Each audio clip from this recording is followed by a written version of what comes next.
अस्सलामुअलैकुम। Today we are going to study large intestine. तो large intestine के हमारे पास 3 पार्ट्स होते हैं। एक हमारे पास ये सीकम हो गया, उसके बाद हमारे पास ये पोस्टीरियर सरफेस पर अपेंडिक्स प्रेजेंट होता है, और तीसरा पार्ट जो है हमारे पास आ गया ये कॉलन। ठीक है, तो पहले पहले देखते हैं कि सीकम के बारे में ना। अब सीकम क्या होता है? सीकम जो है हमारे पास फर्स्ट पार्ट है लार्ज इंटेस्टाइन का, सही है।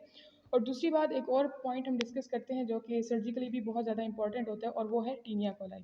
ठीक है, अब टीनिया कोलाई जो है वो क्या होता है?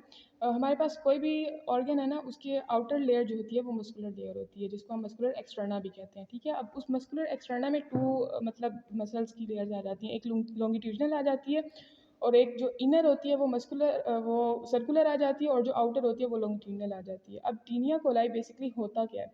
जो आउटर लेयर लॉन्गिट्यूडनल लेयर होती है ना, उसकी 3 लॉन्गिट्यूडनल मसल लेयर का बैंड होता है। ठीक है, जिसको हम कहते हैं टीनिया कोलाई। इस मॉडल में भी जैसे कि आपको नज़र आ रहा है, ये सारा टीनिया कोलाई प्रेजेंट है, ये पूरा, और ये through out the colon present है, ये देखें सारा। ठीक है, उसके बाद हम देखते हैं कि ओपनिंग्स, जिसको हम कहते हैं कि ऑरिफिसेस। अब इस मॉडल में हमारे पास 2 ऑरिफिसेस दिखाई गई हैं। ये फर्स्ट ऑरिफिस है, जिसको हमने कहा कि ये है इलियल ऑरिफिस। ठीक है, और एक सेकंड जो ऑरिफिस है, ये देखें, इस पोस्टीरियर साइड पे देखें, हमारे पास अपेंडिक्स प्रेजेंट है ना। तो ये अपेंडिक्स की ना ओपनिंग हो रही होती है सीकम में, इसको बोल रहे होते हैं हम अपेंडिकुलर ऑरिफिस। ठीक है, अब हम देखते हैं रिसेसिस। ठीक है, अब 3 रिसेसिस हमें इस मॉडल में दिखाई गया। फर्स्ट रिसेस जो है वो हमारे पास है superior ileocaecal recess, inferior ileocaecal recess, और तीसरा जो है वो हमारे पास है रेट्रोसिकल रिसेस, जो कि posterior side of the caecum present होता है। ठीक है, उसके बाद हम देखते हैं अपेंडिक्स। अपेंडिक्स जो है, ये देखें, ये पोस्टीरियर मीडियल साइड पे प्रेजेंट होती है, और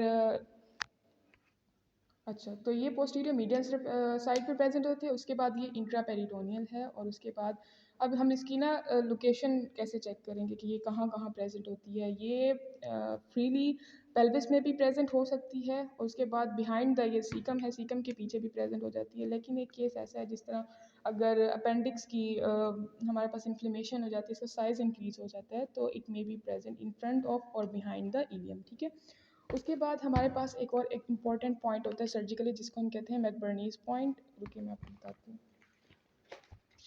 अच्छा, मैकबर्नीज पॉइंट क्या होता है कि जिस तरह हमारे पास अब ये अम्बलाइकस है। ठीक है, ये एंटीरियर सुपीरियर इलियक स्पाइन और अम्बलाइकस, इन दोनों के दरमियान जो है हमारे पास क्या होता है? अगर हम जाएं मीडियल 2/3 और लेटरल 1/3, इस पॉइंट को हम कहते हैं मैकबर्नीज पॉइंट। और ये पॉइंट सर्जिकली क्यों इंपॉर्टेंट है? क्योंकि इसके बिल्कुल नीचे अपेंडिक्स प्रेजेंट होती है।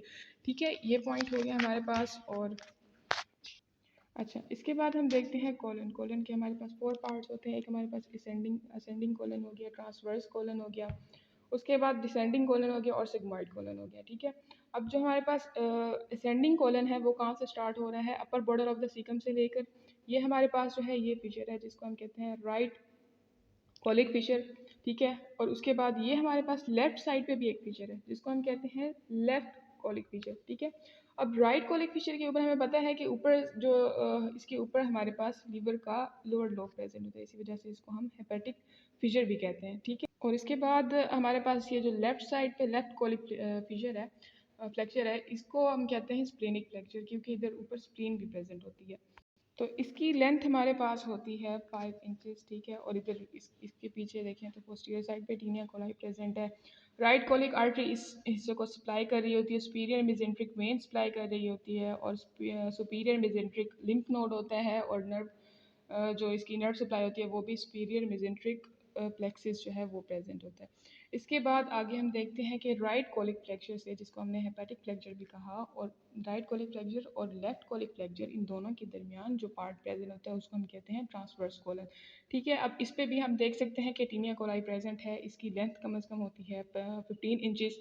ठीक है, अब इधर क्या होता है कि हमारे पास ऊपर स्टोमिक लाई कर रहा होता है ना, तो स्टोमिक के जो greater curvature of the stomach होता है, वहाँ से लेकर ये inferior side of the transverse colon, यहाँ पे हमारे पास ग्रेटर ओमेंटम प्रेजेंट होता है। ठीक है, और एक और इम्पॉर्टेंट थिंग ये है कि यहाँ पे मीजो कोलन भी प्रेजेंट होती है, ट्रांसवर्स मीजो कोलन।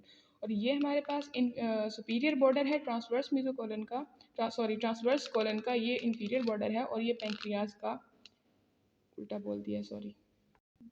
अच्छा सॉरी, मैंने उल्टा बोल दिया था। ट्रांसवर्स जो कॉलन होता है ना, इसका सुपीरियर पार्ट और जो ये हमारे पास पेंक्रियाज है, पेंक्रियाज का इंफीरियर पार्ट, इन दोनों के दरमियान हमारे पास ट्रांसवर्स मीजोकोलन प्रेजेंट होती है। ठीक है, उसके बाद आ जाते हैं आगे हमारे पास ये भी। अच्छा, ये हमारे पास ना इंट्रा पेरिटोनियल होती है। ठीक है, उसके बाद हम आ जाते हैं डिसेंडिंग कॉलन की तरफ ना। तो डिसेंडिंग कॉलन जो है वो स्टार्ट हो रही होती है स्प्लीनिक फ्लेक्चर से और एंड हो रही होती है पेल्विस ब्रेम पे, और pelvis brim is simply opening in the pelvis region. ठीक है, इसकी लेंथ होती है हमारे पास 10 इंचेस। ठीक है, और उसके बाद हम आ जाते हैं सिग्मॉइड मीजोकोलन पर, और सिग्मॉइड मीजोकोलन ये आप देख रहे हैं, ये सिग्मॉइड मीजोकोलन है। इसके बाद हम आ जाते हैं सिग्मॉइड कोलन पे। ठीक है, सिग्मॉइड कोलन लास्ट पार्ट है कोलन का। ठीक है, ये पेल्विस ब्रिम से स्टार्ट होता है ऑनवर्ड, और इसकी लेंथ होती है 10 to 15 इंचेस। ठीक है, बस आज की वीडियो में इतना ही, और इसके बाद इसकी नर्व सप्लाई पर और इसकी ब्लड सप्लाई पे एक अलग से वीडियो बनाऊंगी मैं इंशाल्लाह, आप लोग देखिएगा।